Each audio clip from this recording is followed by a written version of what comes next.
Welcome to season 4. I'm firing up right now. You should too.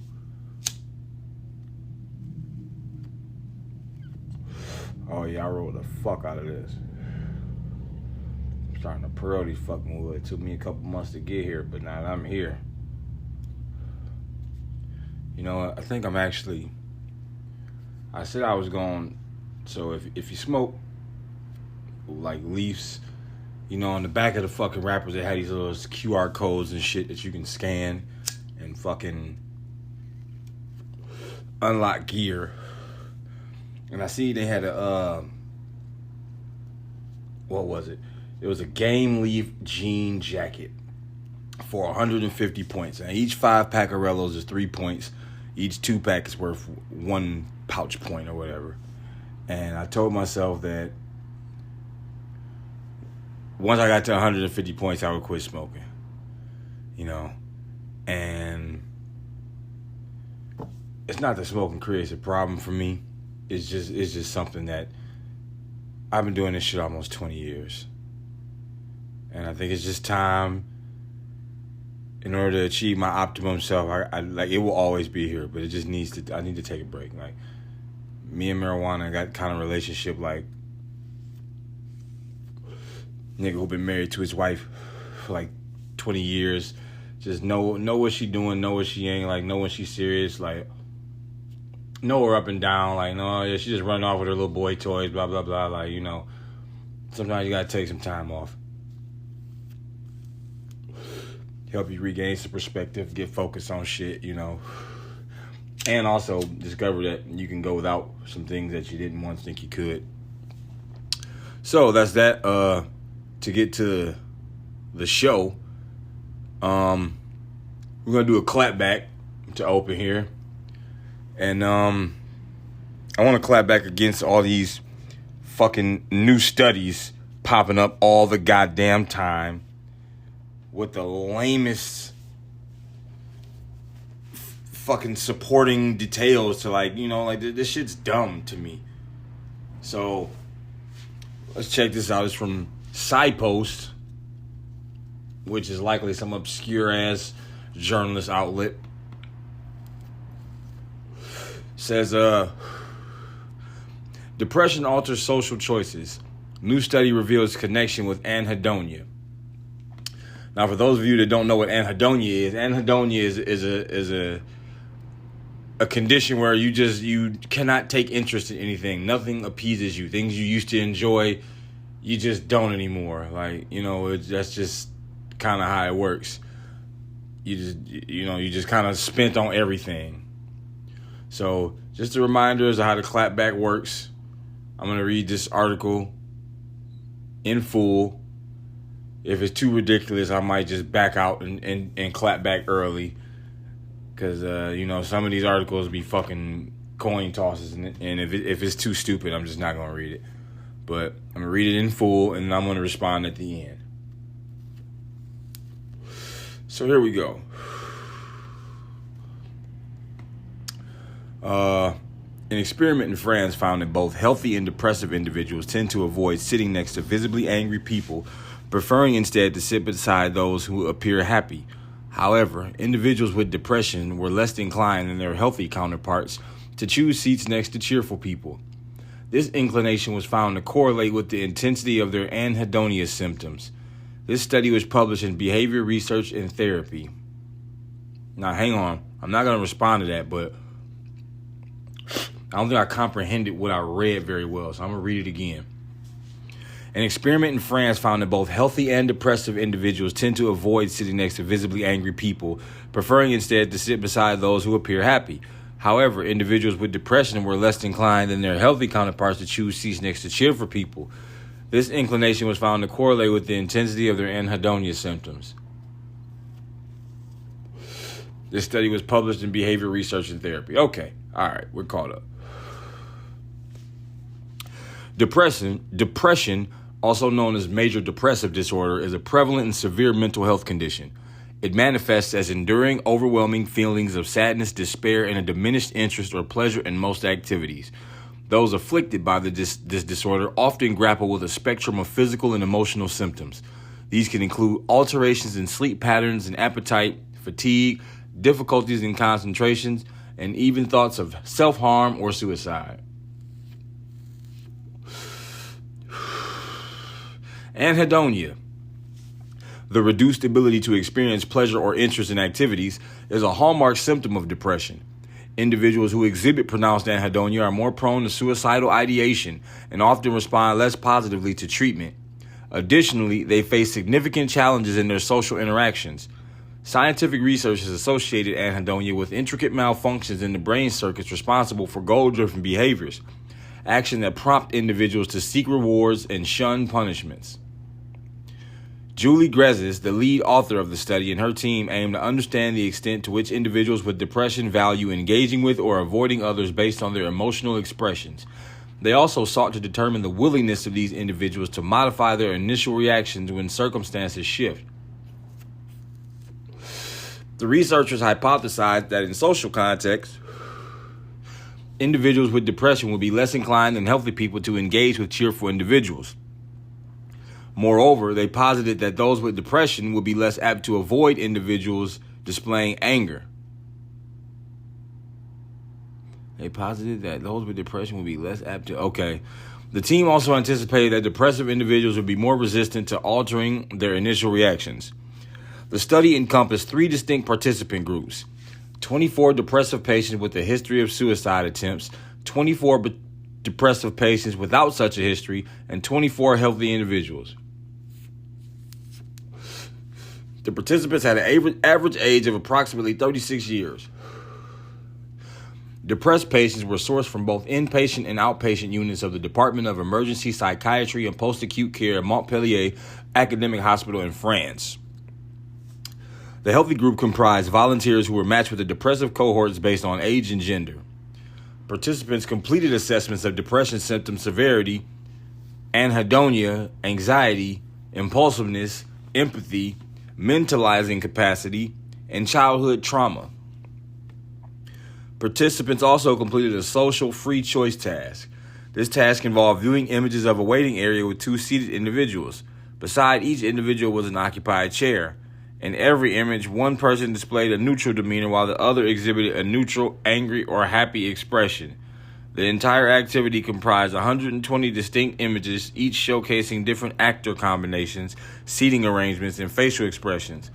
Each participant reviewed these images 3 times, with the third viewing reversing the response keys, totaling 360 trials. During the task, participants had 1.5 seconds to view each image and decide which chair they would choose by pressing the corresponding left or right key. Upon key selection, an on-screen cursor moved in the chosen direction. Participants then released the key to finalize their choice. To gauge the participants' readiness to rectify undesirable outcomes in a third of the trials, the researchers inverted the key configurations. That meant pressing the left key moved the cursor right and vice versa. The researchers closely observed whether participants would attempt to rectify their choices under these conditions. The results showed that participants chose to avoid sitting next to persons with angry faces and preferred to sit next to persons with happy faces. The tendency to sit next to a happy-looking person was significantly less pronounced in depressive individuals. The strength of this tendency was associated with anhedonia. The stronger anhedonia symptoms were in an individual with depression, the less likely that the person was to prefer sitting next to a happy-faced person. When analyzing responses during reverse key binding trials, the data indicated that participants were less likely to change their decisions when their initial choice was desirable than when it was neutral. Healthy participants exhibited a higher propensity to rectify their choices to achieve a favorable outcome compared to those with depression. Moreover, those with intensified anhedonia symptoms showed a lower likelihood of making corrections. Our results show that all participants, whether depressed or not, preferred to approach happy and to avoid angry individuals. But depressed participants approach happy individuals less than controls. Moreover, when after the first choice the response cursor was headed toward the undesirable outcome by approaching angry or avoiding happy individuals, depressed participants were less willing to produce an additional effort to correct their initial response as compared to controls. Finally, across participants, approach motivation to positive social signals and willingness to expend effort to obtain desirable socio-emotional outcomes were negatively correlated with the severity of anhedonia. Together, these findings convincingly highlight how altered valuation and diminished willingness to exert effort impact approach avoidance decisions in socio-emotional contexts and depression. The study makes a valuable contribution to the scientific understanding of motivational changes in depression. However, it also has limitations that need to be taken into account. Notably, the study sample was very small. It also remains uncertain how much making a choice in a fictive situation presented in a picture corresponds to how a person behaves in social interactions. The study, Depression Approach Avoidance to Decisions to Emotional Displays, The Role of Anhedonia, was authored by Julie Grezes, Nathan Rich, Philip Quartet, Emily Ali, and Rocco Manella. All right. So yeah, depression alters social choices. When you're depressed, like, you don't really want to be around happy people, like, because it reminds you of your unhappiness. So I don't think, while the study sounds good and all that shit, like, you know, bravo and whatnot, but like avoiding an angry person has more to do with, you know, avoiding happy people or avoiding angry people. I don't think is largely related to whether somebody's depressed or not. Like, if you see somebody looks fucking angry, that's usually a sign to leave them alone. Like, if somebody's walking around and they frowning and they like gritting their teeth and shit, like, I probably want to get the fuck away from this individual. I don't want to engage with you. So I you know, and when people are depressed, like, I've been in that situation. I knew what anhedonia was because this one chick had mentioned it to me a long time ago before I started on my self-development journey. So this was maybe around like 2015, 2016-ish. You know, that's when I really started like working on myself and working on like my attitude and discipline and perspective and just, you know, being honest and having values and morals and all that shit. It was around that time. And it's real easy to not find fun in anything when you don't see a purpose in life. Like, if you don't really see a purpose to be alive, then what's the point of recreation? Like, I was actually suicidal. I was actually prepared to take my life at one point. And it was at that point I realized I didn't have the grit or the courage to pull off such an act. I was scared. So to some degree, I wanted to live more than I wanted to die. And if I wasn't brave enough to kill myself, I was forced to live my life. Like, I have to exist until I die because I'm not willing to take my own life. That's not, when presented with that opportunity, I didn't stand up, you know, I shrunk. So it's hard when the way out is something that you can't, that's inconceivable. It's very difficult to try to find a light at the end of the tunnel. So avoiding happy people is common when you're depressed, and it's not really like because you don't want other people to be happy. It just reminds you of like what you can achieve, because you're choosing to misinterpret the purpose of depression. Depression exists for a reason. Depression exists to motivate you. But if you overly identify with the depression and you don't see it as motivation, you see it as punishment or like bad luck or some shit like that, then you're missing the point. And you can't see the light at the end of the tunnel because your eyes are closed. You don't want to see the light at the end of the tunnel. You find comfort in the darkness. That's when you realize the dark side of the world. Like, I feel like a lot of people who are depressed is when they realize that the force of evil, the existential force of evil, is extremely powerful. It is no joke. And it is the antithesis of the light. It is the antithesis of good, of honorable. Anything goes here. You start to understand. And like when you're in a dark place, like you have to choose to see the light. You have to choose to see the light. Like if you choose to see darkness, you're going to see darkness.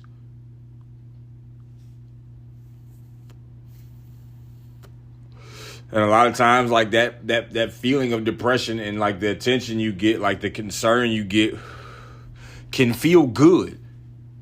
It can feel like that's the reward you've been seeking, but you then become dependent on someone or someone's reaction in order for your continuity. And that's not a winning formula. That's not sustainable. So I don't think depression alters social choices. Depression is a failure to understand the dark side of the world. You're depressed because you thought that the path through life was going to be a smoothly paved road, and it's not.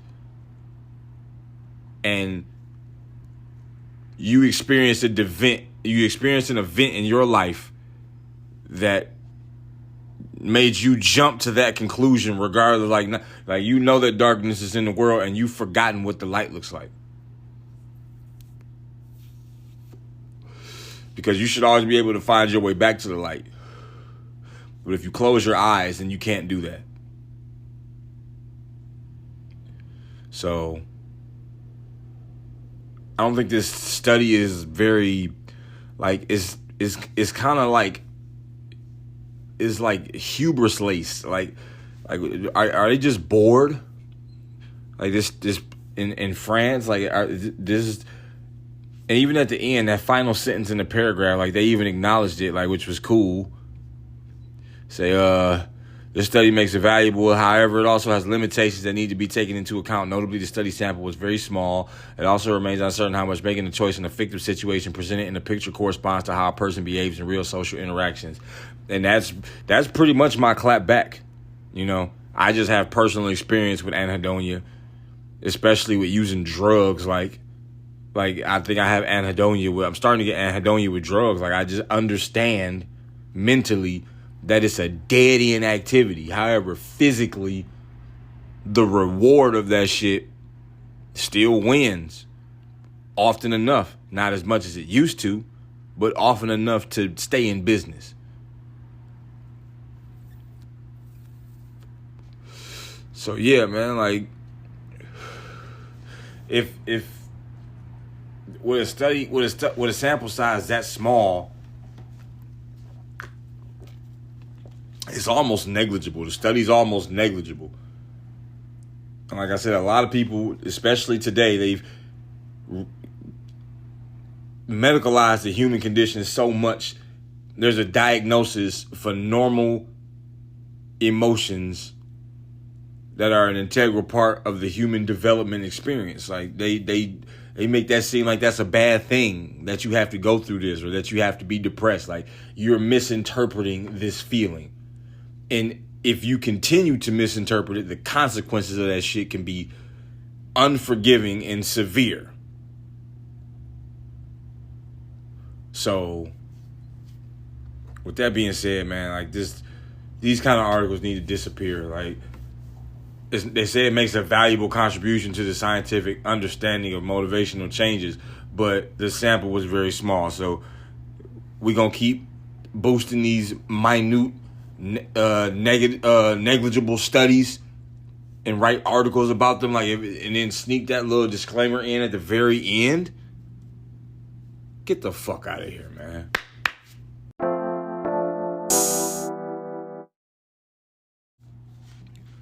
Courtesy of Metro, these are the microstressors that are damaging Gen Z's well-being. Okay, first of all, what the fuck is a microstressor? A microstressor? I'm literally trying to clear my ears out right now. A microstressor. So what's a macrostressor?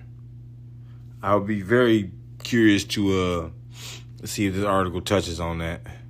They got a picture of this really hot white girl looking out a window, biting her sweater, biting the cuff of her sweater, and staring pensively out of a window. And that's what we get here.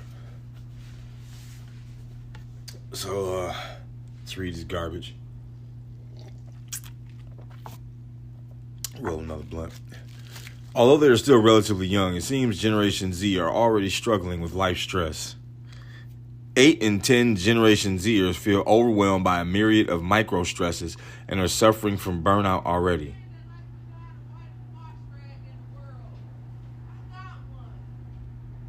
Wow, alrighty. Worry stemming from the putting off jobs, feeling anxious about socializing over analyzing text messages, and let's read that again. Worry stemming from the putting off jobs, feeling anxious about socializing, and over-analyzing text messages are causing those between their late teens and mid-20s to feel swamped and on edge. Well, so fucking what? So what? Big whoop. Oh, you feel on edge. Ask me if I give a goddamn. Ask me.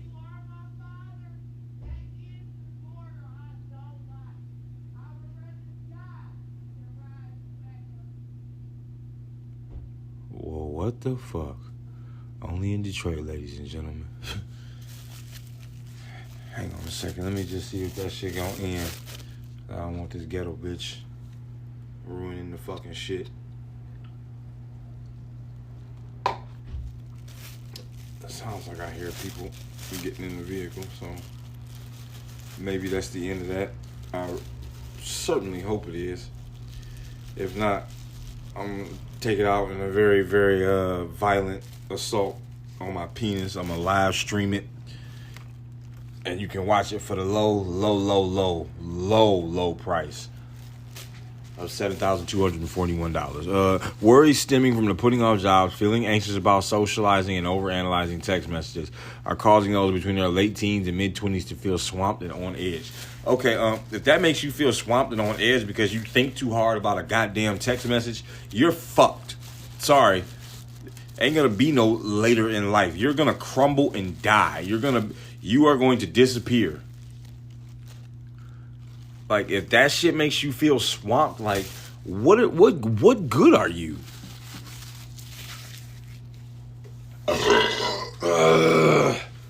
Seriously. What good are you? If all you can do is bitch, moan, and fucking cry about how hard things are, why are you on the goddamn team? Seriously. Why are you here? Because ain't nobody got time for that shit, in all honesty. Like seriously. Nobody has time for that. Quit putting off the job. Quit feeling anxious about socializing and just fucking socialize. Stop over analyzing text messages and just talk in person. Communicate, actually. Stop digitally handicapping your life, you fucking twerp. You moron, you goddamn dweeb. Stop it. Stop it now. It's just that simple. You can stop it now. How do you stop it now? Stop thinking about stopping it now and stop it now, goddammit. Now, just as the festive season begins, new findings show over half, 56% in parentheses, of young people consider Christmas to be one of the most stressful times of the year. The sudden increase in social gathering is leaving almost 45% feeling anxious. Experts believe very few people are aware of how small day-to-day microstressors can build up and eventually damage a person's mental well-being. Gen Z are more likely than most to be affected by small triggers, according to the research. They are much more perceptive regarding emotions and can notice a change in a friend's text tone. Subsequently, they worry about what they have done and then endlessly procrastinate. I got a sneeze coming. Excuse me. Yeah, okay, so this shit. So, the sudden increase in social gatherings is leaving almost 45% feeling anxious. I call bullshit on that. I just call bullshit on that. Like, if you feel anxious about gathering with your family, then you probably have something, you are a part of your family too. Like, you play some role, like you being anxious about gathering with your family probably makes other people anxious if they perceive it. If they notice that you have anxiety about that shit, then it probably makes them anxious too because they don't know how to handle that shit. Nobody really knows how to handle this shit. Everybody can't be walking around on eggshells trying to safeguard your short fuse ass on your emotions. Can't say this because he'll get mad. Can't say this because he'll get sad. Can't say this because she'll get upset. Can't say this because she'll get depressed. Like, okay, get fucking depressed then. Do it. And stop talking about it. Just do something. Quit whining. Experts believe very few people. What experts? What small day-to-day microstressors can build? If you know that small day-to-day microstressors are building up, then it's up to you to take time to empty your cup so you can fill it again. That's what that's called.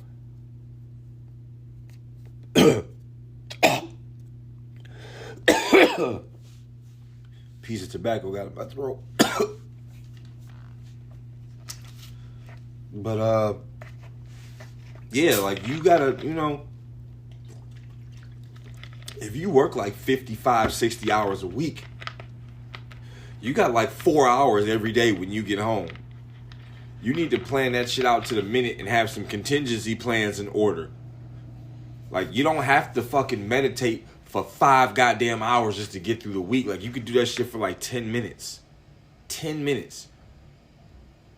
Even better if you could convince everybody else in the house to do it at the same time. So you can have a collective silence, just sitting there letting your mind do what minds do. You just relaxing, emptying out your cup. Do that shit every day. 10 minutes out of motherfucking, 2,400 plus another 240, 2,600 minutes in a day. 10. That's not even 1%, bro.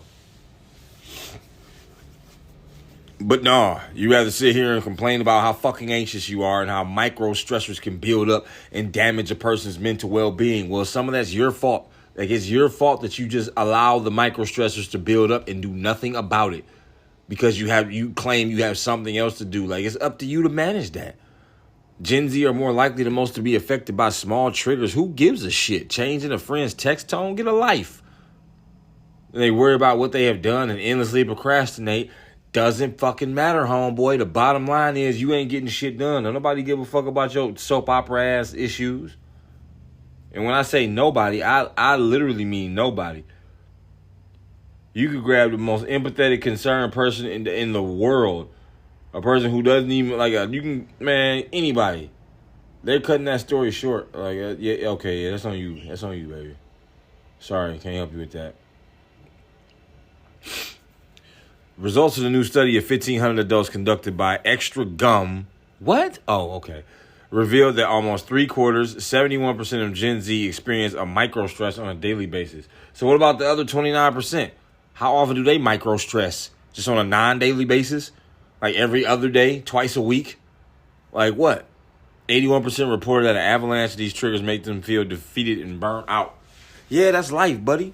The fuck? That's life. Why do you think you don't, do you think, who before you do you think has just not been defeated and burnt out at some point? Like, they may not be defeated and burnt out now in their current position, but like at some point, these motherfuckers got defeated and burnt out to get to that position because you have to compete with other people who might have a little more endurance and stamina and consistency than you. And you're going to have to exert to compete at the highest level. That's what that shit is. You have to exert. You have to do.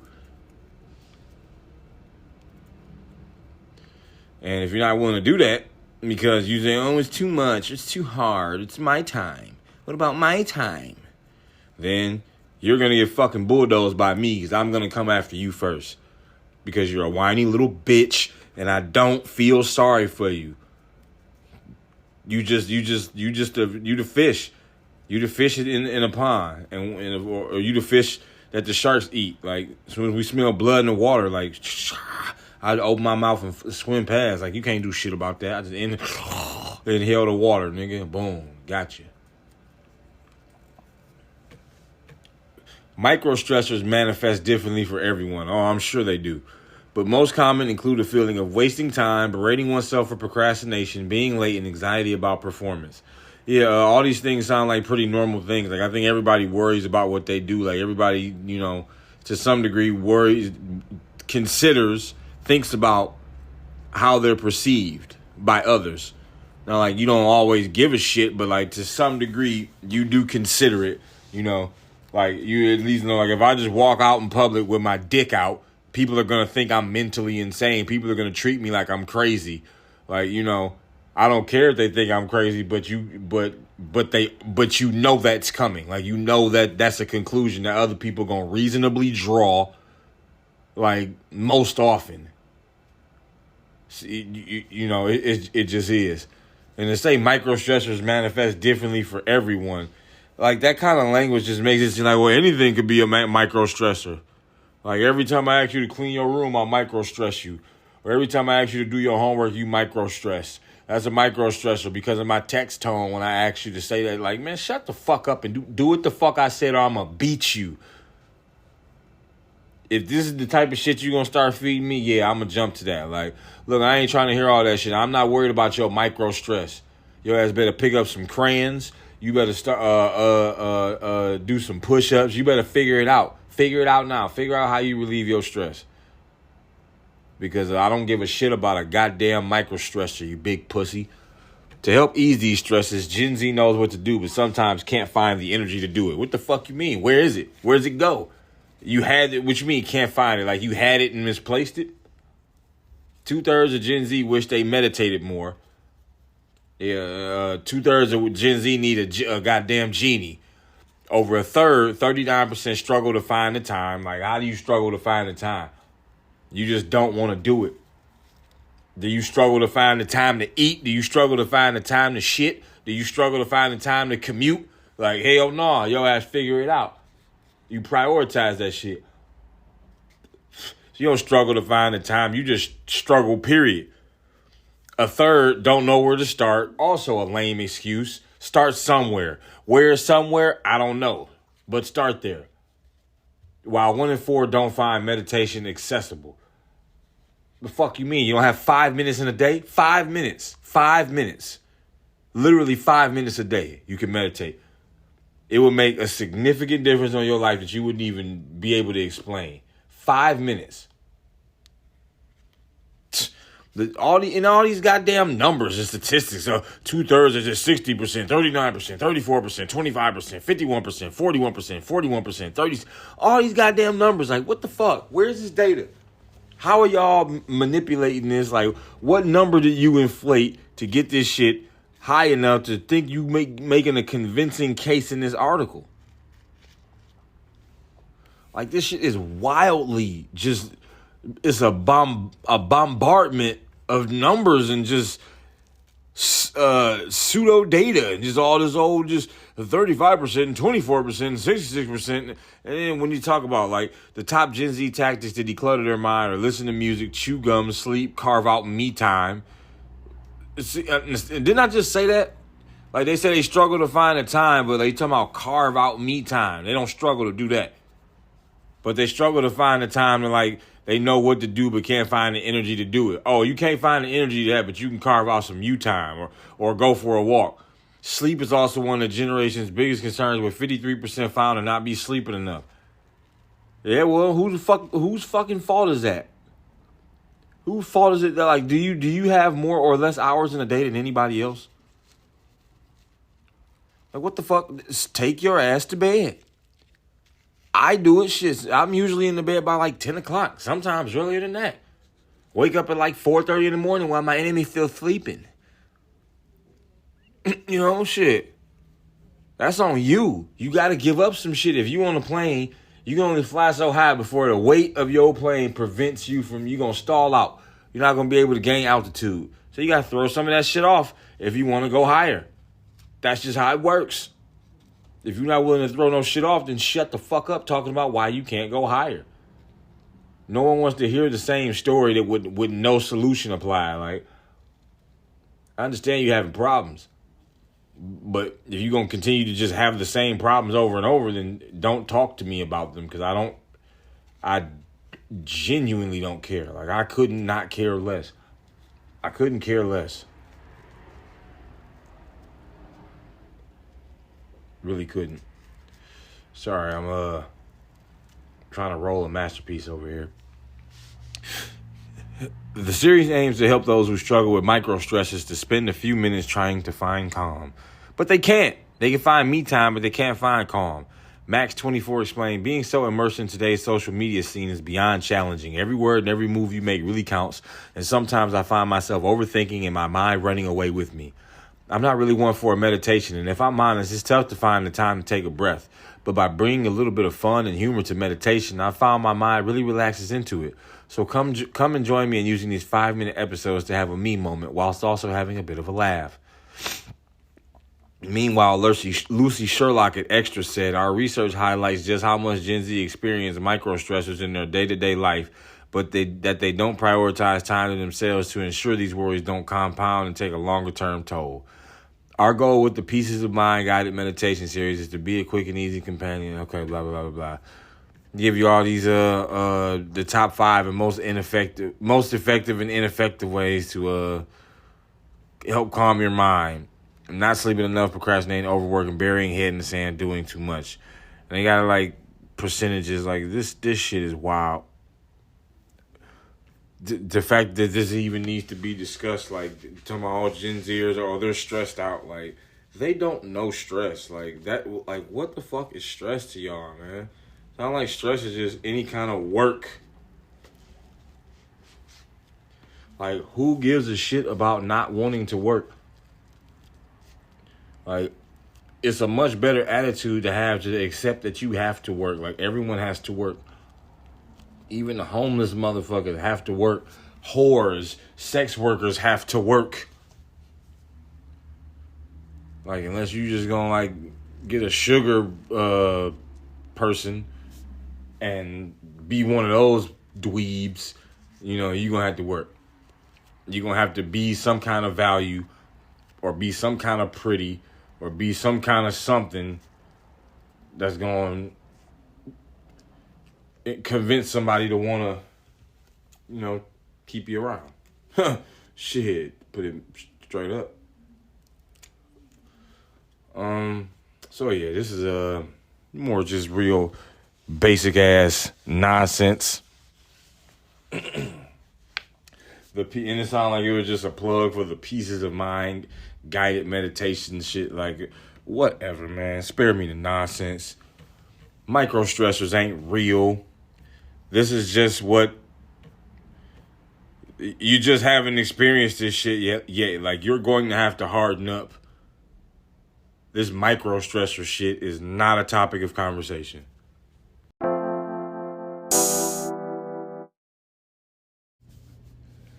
courtesy of MSNBC. So you can pretty much be assured it's about to be something real woke. And what I'm about to read, we're going to read this together while I twist up this blunt, as it's starting to become routine for every goddamn segment I do damn near, which is fine with me. So the headline is, the racism in this blue state can be illustrated with one infuriating statistic. Now, if that's not clickbait, I don't know what is. Like, even if they happen to say something true, but like, I've been reading these articles for quite a while, and if I have to make a prediction, they're going to bombard you with a lot of statistics. They're going to credentialize the shit out of somebody. Going to say, racial relations expert Johnny Marathon or some shit. Like, it's always that motherfucker who's the expert to come make a statement, which is pretty much why you should believe whatever they're saying. Like, I'm almost willing to guarantee that's just how all these articles are. Like, it's not even really news. At this point, I'm just highlighting it. Like, fuck what the article says. Like, just look at the patterns that they use to get this shit off. To get this shit off. So, get into this article here. I'm just finished breaking this weed down. This is definitely runts. I just got some runts from my plug, and I know this is definitely runts. I remember it in Vegas. I got it from 420 Sahara. It's got the same texture, same smell, same everything. It's just, this is absolute fucking fire. Like, I know it is. And my buddy at work put me on these Swiss Reliefs, and these bitches actually are really, really nice. Really, really nice, actually. So, yeah, according to a study published Monday by the Boston Globe, even though Latinos under age 17 account for 20% of children in Massachusetts, they represent 34% of children in foster care and now face the greatest risk of winding up in foster care than in any other state in the country. The story is one of several the Globe has written about problems in the state's Department of Children and Families, including a lack of housing for foster children and the denial of Social Security benefits to those whose parents have died. But the overrepresentation of Latino children, along with the overrepresentation of black children that's nearly as bad, is particularly worrisome because, as the newspaper notes, children in the foster care system are more likely to do poorly in school and to enter the criminal justice system. And innocent parents investigated for mistreating their children may have a more difficult time getting hired for jobs after being investigated. More than a story about the problems in one state's child protection agency, the Globe story is a reminder of the necessity of diversity, equity, and inclusion policies. Here we go. The same policies that have been maligned as woke by conservatives touting the myth of colorblindness. Massachusetts is a blue state where DEI policies aren't necessarily under attack right now, but that doesn't mean the state gets everything right. Given that the agency that oversees the Massachusetts foster care system is just 16% Latino, it seems obvious that a greater emphasis on diversity, equity, and inclusion in hiring and in carrying out the agency's mission would greatly benefit children stuck in a cycle of neglect, poverty, and invisibility. Okay, no, it wouldn't. No, it wouldn't. And I say that on the basis of diversity, equity, and inclusion doesn't generally help anything. It's pretty much just a cool statistic at this point. It's a cool statistic, but it serves no real purpose. Oh, look at how diverse and equitable things is. You got to ask yourself why. See, these people, these leftists, they hate that question. They really hope that you never ask why.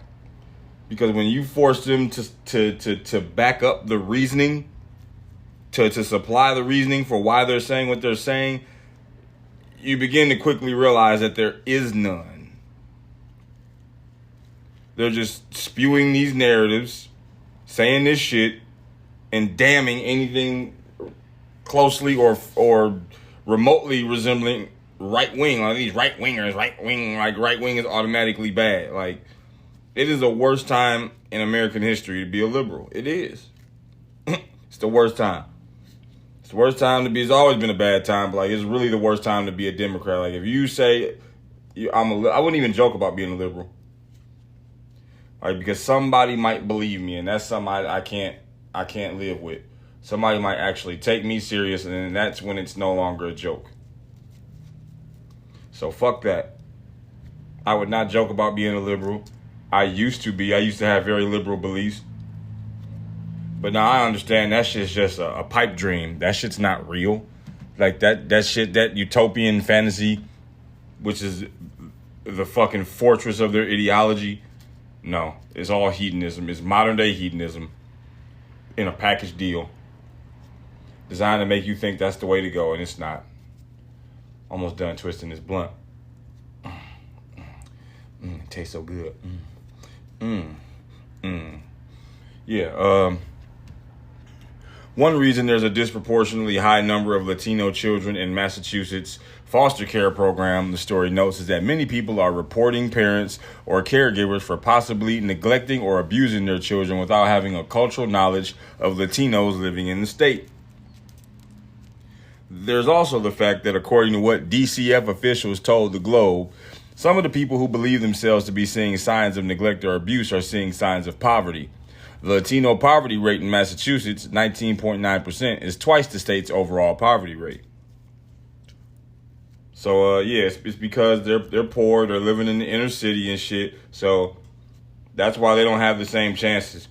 You know, they don't possess the capability to be anything because of what part of the city they occupy.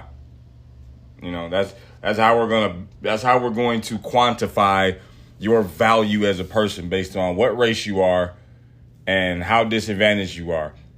You know, it's real convenient to say these motherfuckers are disadvantaged and shit and talk about how they're brutalized and attacked in their country, like especially Mexico in particular. But like they make it seem like they're doing a favor for all these immigrants and shit and illegals crossing the border, talking about not understanding the culture. Like we understand the culture. But allowing these illegals to cross the border translates to undocumented cheap labor to keep necessities and commodities in America cheap. Because they'll come in and they'll take the job because they'll do the job for dirt cheap as opposed to being fucking beheaded or fucking fucked up in their country or some shit or being extorted, you know, or some shit like that. Like, these motherfuckers, like, that's the narrative. They try to make it seem like, oh yeah, we understand what you've been through. Yeah, we eat tacos and burritos. And it's like, no, man, that shit is not equivalent to anything. That shit's not equivalent to any fucking thing. That's what's actually offensive. Like, you know, if I walk into a place and they like just automatically assume I want chicken simply because I'm black, I might not be personally offended by it, but like the pathway that you use to base that assumption on is what's like, nigga, come on. For real? You just assume, okay, so I'm just going to want the chicken because it's there because I'm brown, because of a meme you saw on the internet or some shit like that. It ain't based on nothing real. It's based on nonsense. And I think it's easy to understand that's the offensive, that's the part that people, that's offensive about that stereotype and shit. When you stop at the stereotype and you don't dive deeper to see past the stereotype and see that person as an individual. You just stop at the stereotype. Like, oh, well, I know you're Mexican, so I had beans, but I refried them, you know, and I figured you like to work, so I gave you 10 extra hours this week, you know, because, you know, you people like working, and I put you outdoors with no water, because I know you people don't need water. It's like, what the fuck? Come on now. What do you mean? What do you mean, you people? What's all that shit? No, man, I'm just trying to pay homage to your culture, man. I'm just trying to respect your cultural heritage. No, you trying to be a dick, you asshole. That's what you're doing. Placing far too much importance on race, playing identity politics, and pretty much just saying all right-wing ideology is evil. Right-wing ideology is actually the way. It's actually the way. To continue, maybe you're concerned about food, clean clothes. Mary McGowan, the Office of Health and Human Services Undersecretary for Human Services, told the newspaper, there are lots of responses that can be put into place long before you contact the Department of Children and Families. Tatiana Rodriguez, a former foster child and now a nonprofit advocate, told the Globe that asking for social services can be its own kind of trap because when you go and ask for help, any type of resources, all these places are all mandated reporters, and they're trained to over-report. Yeah, this shit tastes so good. And this roll, yeah, these Swisher Leaves is where it's at. This bitch is beautiful. I feel like I'm smoking some grown man shit. And it's not all coming loose irreparably. Yeah, but to continue. But that's not all. In her comments to the Globe, Rodriguez said bluntly, a Hispanic family cannot get away with what a white family can get away with, period. As the Globe reports, Latino children are slightly more likely than black children and more than twice as likely as white children to have an open case with DCF. DCF officials told the newspaper that its employees aren't biased and that Latino families aren't more likely to be accused of abuse. Across the country, the bigger issue in the foster care system is the overrepresentation of black children, who are 22% of the U.S. foster child population, despite representing only 14% of the total child population. The Children's Defense Fund notes that American, Indian, and Alaska Native children are also dramatically overrepresented, and even though they represent just 1% of the overall child population, they represent 2% of the foster care population. Census Numbers project that in the U.S. in 2050, 39% of children will be white and non-Hispanic. As for the other 61%, the Federal Interagency Forum on Child and Family Statistic website notes 31% will be Hispanic, 14% will be black, non-Hispanic, 7% will be Asian, non-Hispanic, and 9% will be non-Hispanic, all other races. So let's do some math here. 31 plus 14, that's 45, plus 7 is 52, plus 9 is 61. So 62, excuse me. So, what about the other 38%? What's that? Oh, 39% of children will be white and non-Hispanic. Okay, there we go. Sorry, jump the gun. You can have that. But, yeah, I mean, at the end of the day, these are all just projections. Like, this isn't anything real. This is a guess. That's exactly what this is. Census numbers project that in 2050. So we're supposed to give this article credibility based on numbers from 25 years in the future? Really? And based on the census numbers, so 30, like, just come on now. And then even if that's the case, what the fuck difference does that make? There's a reason for all of this shit that they're not telling you. There's a reason these things happen. You just have to know where to look.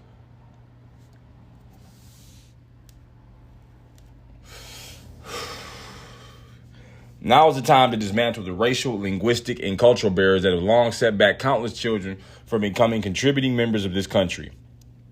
DEI needs to be part of everything we do, especially when it comes to the care of children. No, it doesn't. No, it doesn't. Diversity, equity, inclusion is not a winning doctrine. It's not.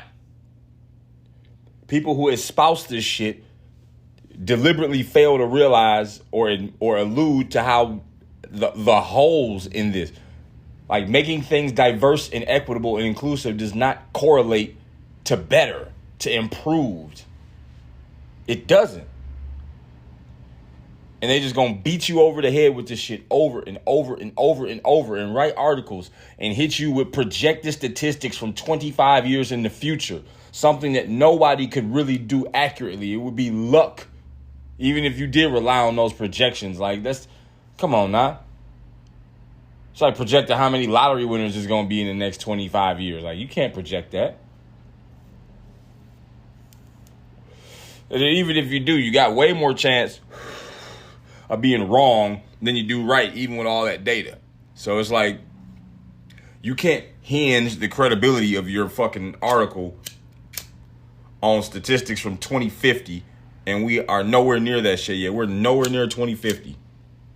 So we can't talk about what would be. We could talk about it, but not seriously.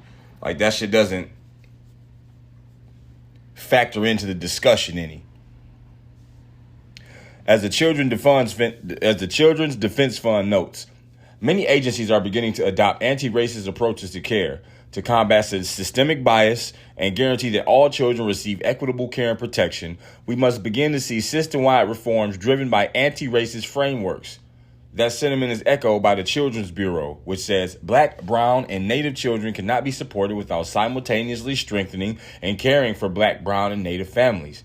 This includes systems investing in prevention services and wraparound services for struggling parents, as well as anti-racism training for child welfare professionals. Sure, whatever. If that's what you think, like anti-racist, like I don't. It's just not. That's not real. I just don't think it's real. I don't think it's happening. It's all another footnote in the language they use to further their agenda. Seriously. Like Latino, that's a sign of racism. That's what they said at the beginning of this shit. The racism in this blue state can be illustrated with one infuriating statistic, and it's the Latinos under age 17 account for 20% of children in Massachusetts, but they represent 34% of children in foster care and now face the greatest risk of winding up in foster care than any other state in the country. So that's an infuriating statistic that somehow validates this radical racism claim? I don't think so. I think you could spin it that way. But in the real world, where we eat and sleep and breathe and shit, no.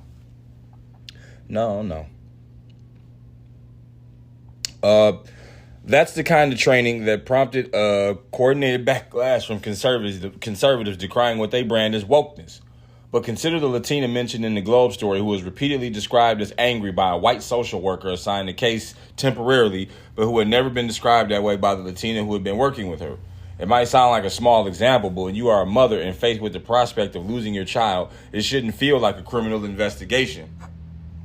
Well, I mean, yeah, I agree with that. But that's one situation, and you said it might sound like a small example. What do you mean it might sound like a small example? It sounds exactly like a small example. So that one example is supposed to completely dismantle the argument against it? That one example? These people love to make the exception the rule, but don't understand that the exception exists because of the rule.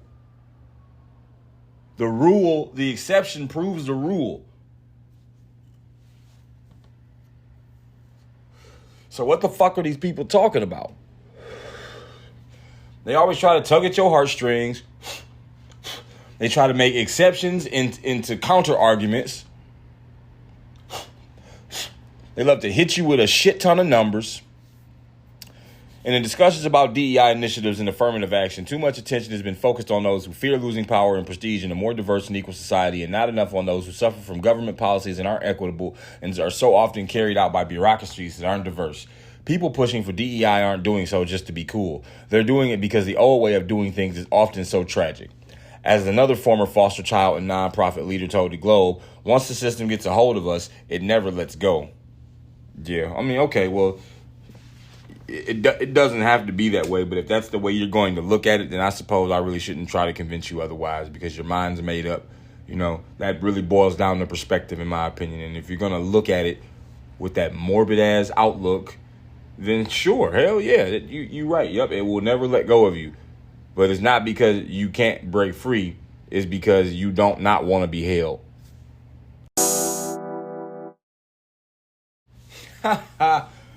Oh, man. Check this shit out. Courtesy of The Telegraph. The world's first tampons for men are an insult to women. Man, I wish I had something to eat right now for this shit. I wanted to get this out of the way. Excuse me. I wanted to get this out of the way before I did my personal duties. Getting clean and shit. But yeah, so what the fuck, what possibly could this be? What could this possibly ever be used for if you're a man? How could you, I can't fathom how you could modify or reinvent a fucking tampon to where it serves a practical and viable use for men. Like I can't. I'm trying to work that out. You know, and I can't. I'm struggling like a motherfucker. The world's first tampons for men have been criticized by feminist campaigners as an insult to women who suffer period discrimination. Oh, fuck. I'm gonna yawn again, man.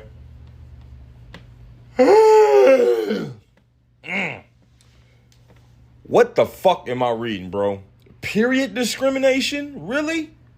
Period discrimination? Oh my God. The new ways to be insulted and depreciated never cease. Like never. I swear it's like a coalition dedicated to just creating new ways to be attacked. But it is an insult to women. They are right. The feminists are right about this one, I must say.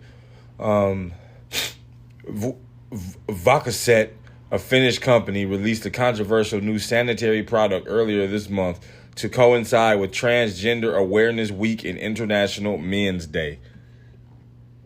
Yeah, because everybody needs a day, everybody needs a week, everybody needs a month, everybody needs a year, everybody needs a decade, everybody needs an era, everybody needs a generation, everybody needs some shit. Needy fucks. The product comes in a dark blue box which bear the words "for men" on one side, but then extends this phrase around the packaging so it eventually reads "for menstruation." On another side of the packet, it is stated that periods are not a gender issue.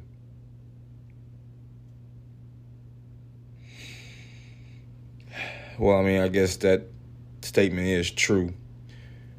Periods are not a gender issue, but what? Periods are a feminine thing. That's what they are. If we're gonna generalize it to like the least fat possible, we're gonna trim it down to where it's 98% lean. Periods are a feminine. No, it's 100%. Fuck that. Periods are a feminine thing. It's 100%. Periods are 100% a feminine thing. Men do not menstruate. They cannot menstruate. They have never menstruated. It doesn't happen. Period. No pun intended. Vodka said in a statement online that it launched the period product to raise the issue of genderness of hygiene products and the anxiety related to menstruation in trans men. Bro, I wish a nigga could see my face right now. Like, what the fuck? The issue of genderness of hygiene products and the anxiety related to menstruation in trans men? Anxiety related to menstruation in trans men? What the Bro, that sentence is stupid. That's the dumbest fucking sentence I've heard this year. That's stupid. That's pure, unadulterated, raw, uncut stupid, nigga. Dumb as a fuck. Like, for real dumb. Dumbass dumb. Dumb. Man. We all know men can't menstruate. Men do not bleed from their vaginas. There's one huge issue with that. Men don't have vaginas. They don't. So, therefore, men don't have fallopian tubes. Men don't have uterus walls. Men don't have eggs. All those things are necessary in a menstrual cycle. Do you not know the anatomy of women? Probably not, because you motherfuckers don't know what women are. That's actually a question of the decade. Like, what the fuck? What is a woman? We're still on that? You mean to tell me you can get a tattoo from a satellite in outer space, but you can't fucking you can't understand that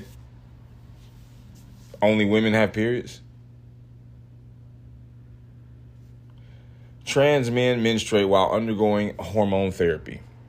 The company says that trans men, females who identify as male, women, DNA women, might continue to experience menstrual cycles even while undergoing hormone treatment to change gender, or may choose not to have such therapy at all and so will still have periods. They added, the study showed that 93% of trans men have experienced menstrual-related gender dysphoria, a sense of unease because a person may have because of a mismatch between their biological sex and their gender identity. Oh, shit.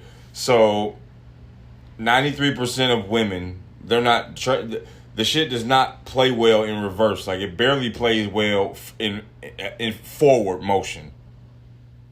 When you try to invert that shit, it's not plausible. Even at my work, it'd be a lot of these, I don't want to assume, they know they women, but they be trying to like walk around with with this masculine energy, and that shit, these women will get knocked the fuck out. That shit actually happened today. At my job, I couldn't get to work on time because of a discrepancy that I had to settle. But I heard about it. And one of these fucking masculine chicks, these butch lesbians, whatever you want to call them. I don't want to say dykes, but it's more on the dyke end of it, studs. But talking to a nigga, talking about she'll smack the fuck out of him and all this and that. And it's like, look, don't hide behind the company. Don't hide behind the company. Come say that shit off the premises. I will open palms slap your ass into next week. You will spend the next 5 days on a fucking calendar. In the sunken place. Fuck you mean. Like these women that empower shit, that shit going to their head. Like you can't be talking to no grown men reckless. You'll get body slammed. You cannot win in the physical realm against men. I don't give a fuck what hormone therapy you went through. It ain't enough testosterone in the world that'll make you a me. I will bomb on your ass because I'm a real intrinsic. I'm genuinely male. I'm a man. Give a fuck what kind of makeup you wear or clothes you wear. Ain't no third gender, ain't none of that shit. Menstrual-related gender dysphoria. A sense of unease a person may have because of a mismatch between their biological... What the fuck? So what do you expect someone to do about that? What can somebody do about a mismatch between your biological sex and your gender identity? If you've already transitioned and you're like, I don't feel like a man because I'm still having periods. That should tell you right now that you're not a man. Especially if you decide to continue having periods. Like... I'm a man who has, and then try to change it. I'm a man who has periods. It's like trying to walk past the bouncer in a nightclub, and when he said, hey, you get back here. He's like, no, man, I was already here. It's like, I just saw you walk in. You tried to sneak in. No, man, I've been here for like 2 hours, bro. It's like, that shit don't fly, nigga. What the fuck? People can see you. You exist. You are an entity. You occupy time and space. Motherfuckers can see you. Ain't nobody goddamn stupid. Motherfuckers might play stupid. But they ain't, people know this shit. It's really hard to believe this is a real pressing discussion. Any kind of issue whatsoever. It's only an issue because the people who espouse this shit won't shut the fuck up or about being victimized by somebody. They're always blabbing about who's violating them at the current moment. Somebody's always got to speak up for trans rights or whatever the fuck. Shut the fuck up. Shut up. The face of the 4-Man Tampons advertising campaign, Dakota Robin, a Finnish trans man and human rights activist, and also a female, said, by changing attitudes and broadening perspectives, we can also stamp out discrimination against gender minorities. The least anyone can do is to understand that periods do not define womanhood and understand the diversity behind them. I wouldn't say they solely define womanhood, but they partially define womanhood. That's definitely part of being a woman. I don't give a fuck if you Ellen DeGeneres. Like, having periods is part of being a woman. End of discussion. Boop, next. Period shame part of sex-based inequality. Period shame. Oh, God, these people. However, feminist groups and women's health experts on Saturday lambasted Vukoset for separating the idea of being female from menstruation. Anna Melamed, a midwifery lecturer, said, "For so many girls around the world, period shame and a lack of period products is very much part of the sex-based inequality they experience. To make out that periods are not a gender issue is a backward step for those of us trying to educate young people, and quite frankly is an insult to the sexism girls and young women suffer every day because of their periods." Millie Hilly, feminist writer and author of a best-selling book on female puberty titled My Period, said, "I would have no complaint if it was clear on the packaging that this product is for people who identify as trans men. But they are saying this product is specifically for men. I just think these companies need to stop changing the definition of words such as men and women to support a lie that people can change sex when biological sex is immutable." Now, this is one of rare times you're going to hear me agree with the feminists, but they're right about this shit. And I don't know about if they were clear on the packaging that this people is, I guess I can't understand that. Like, it's all a jab at women, a big jab at women. It's a fucking uppercut at women. So I understand in this particular instance why all women, feminists included, would be offended by this shit. It's like Dylan Mulvaney advertising women's clothes and fucking Days of Girlhood and all that money he was making until he had to flee the fucking country, go to Peru or some shit. This dude is just a gay guy. And like, he rode that shit all the way to the fucking wheels fell off. Like, he had everything. He ruined Bud Light.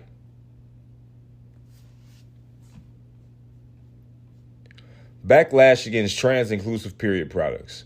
It's also interesting that the packaging on women's period products is being desexed and neutralized, and yet here we have a period product shouting about the fact that it's for men. This latest row is a part of a growing backlash from women's groups against a trend among companies and institutions to erase the link between women and period products to make them more trans-inclusive. Why? Why? Like, why do you want to do that? Period products are not meant for trans people. If you're a trans man and you're a woman and you menstruate, you were born a woman, then yeah, period products are for you're trans. But for men, if you a DNA man, I don't give a fuck what, sir. Even if you go post-op, like, that's not for you. That's not a thing for you.